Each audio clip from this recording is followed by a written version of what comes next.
Hello and welcome to this new episode of Open Book Entrepreneur.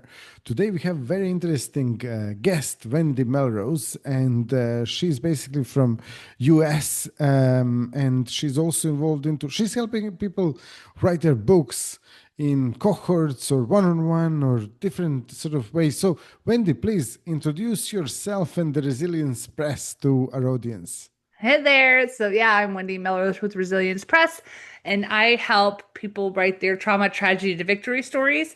I do other stuff as well, but that's my main focus. And it's a really great way for people to write the story that God has written in their lives. A lot of times people have been through things and other people are going through them now.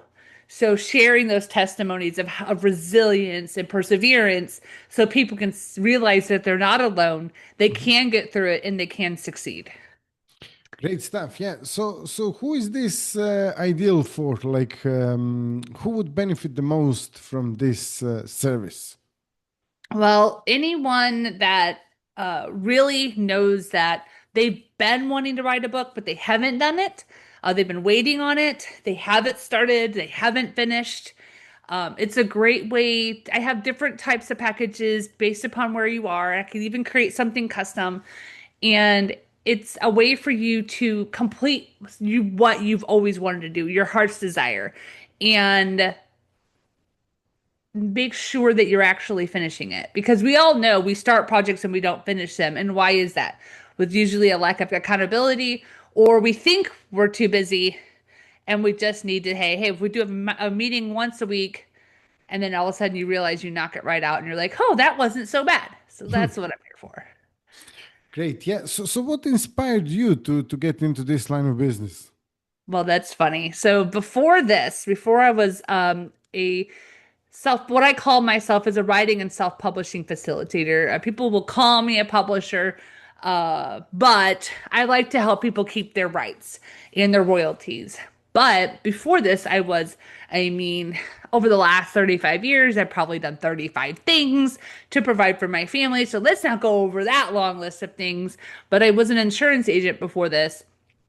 And I loved, selling home, auto, and life insurance until the industry started to pivot too far away from where I felt called.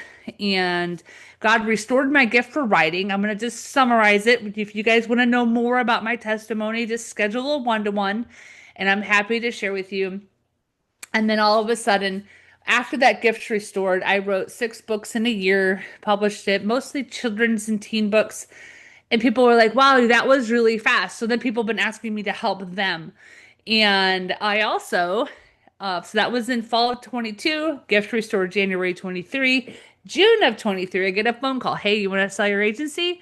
I said, give me a number. So they gave me a number. I couldn't refuse, sold the business, and then dove straight into helping people with their books, which turned into a self-publishing business.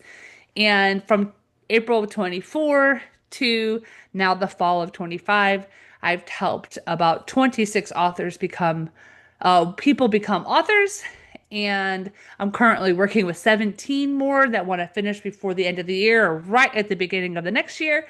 So, how did it happen? I only give glory to God, and we usually finish books within 12 weeks because people will say, but it takes years. It does not, because if you give yourself a deadline, you get the work done. It only takes years because of procrastination. Yeah, that's absolutely right. Yeah.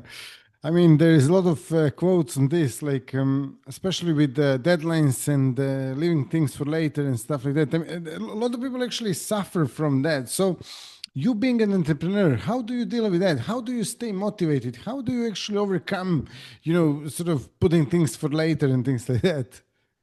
Well, we overcome it by creating deadlines and making sure, okay, where are we at? A lot of people are like, well, I want to finish the book by a certain time. So then we create the end, right?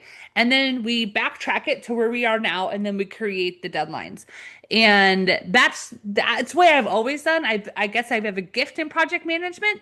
So then you hire me as your project manager. I mean, if you don't want to get it done, That's your choice. But I've not had anybody yet not finish a book. So Brilliant stuff. Yeah, excellent. So, if people want to actually find out a little bit more about you, learn more about you, how they can do that? sure. You can go, so you see my little banner at the top of here. It says Resilience Press. So you can go to resilience-press.com. I also have a giveaway for your listeners. They can go get my From Called to Completed, the 7-step quick start book checklist. I will make sure you have the link, Tony, so they can get that. And there's just some different prompts in there that they can use to get started on their own. Um, when you go to resilience-press.com, there's a way for you to schedule a call with me. You can, if you want to be like, hey, you want to be on my podcast? I also have Healed Whole Called podcast where you can share your testimony from trauma, tragedy to victory. And when you do that, there's a place on the website for you to click on Beyond the Podcast, or you can learn about the different packages I have. I do not believe in high pressure sales. So if you're like, I want to get to know you first, just schedule that one to one. Great. Yeah, I mean, definitely we can actually share the links in the description of this episode. On top of that, like just before we go, obviously, what's one piece of advice that you can give to our audience if they're thinking about writing a book or planning to write a book or they're in sort of this dilemma? Yeah. The best advice is to make sure that you have your expectations properly set. So often I'll talk to people, be like, well, what's in it for me if I write a book? That's the wrong reason to write a book. If you want to, you have to be okay with impacting one person and just realizing that that one person will ripple into generations because that person's life has changed. So their family will be changed, their spouse changed, their children, and beyond that. So don't focus on royalties, focus on impact. And once you have those two put together, it doesn't mean you won't sell a lot of books. Just understand that when you finish the book, the hard part begins, which is the marketing side. I don't focus on that because that's where you have to get bold in learning how to manage the book as a business. You can use it as an attraction tool for your coaching or your ministry. But again, just making sure your heart's in the right place is so very important because no one wants to read a book with someone full of ego. Hmm. They want to read a book from someone full of heart. Exactly.